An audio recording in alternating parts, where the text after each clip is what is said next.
ato i-perform ang backup and recover. So, saan siya pag backup and recover? Ari de, example, mag-backup ta.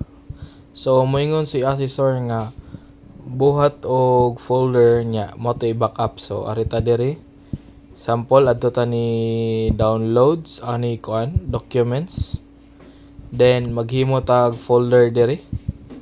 Example lang niya in case ug mo nang assessor nga pagbuhat og folder.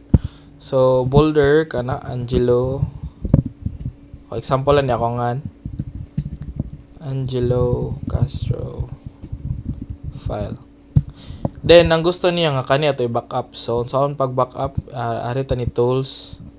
Then kinaubsan Windows Server Backup.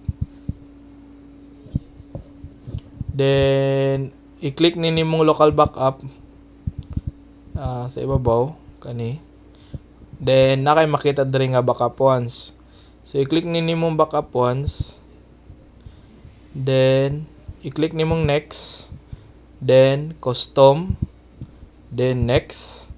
Then add items. So unsa siya pagpangitag sa kata imong i-backup. So ari ka diri sa click ka sa C.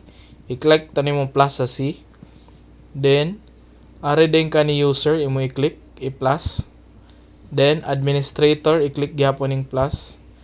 Then pangita diri si documents. Then i-click ni nimong plus sa documents. Then i-click ni nimo ang box ni katong file nga ipa-backup na. Then inig-check ana i-okay ra nimo.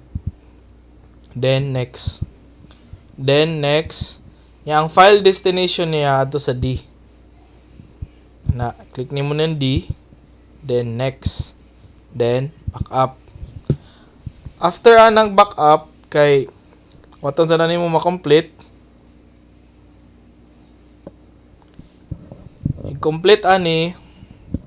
Wait lang. Waton sa nato.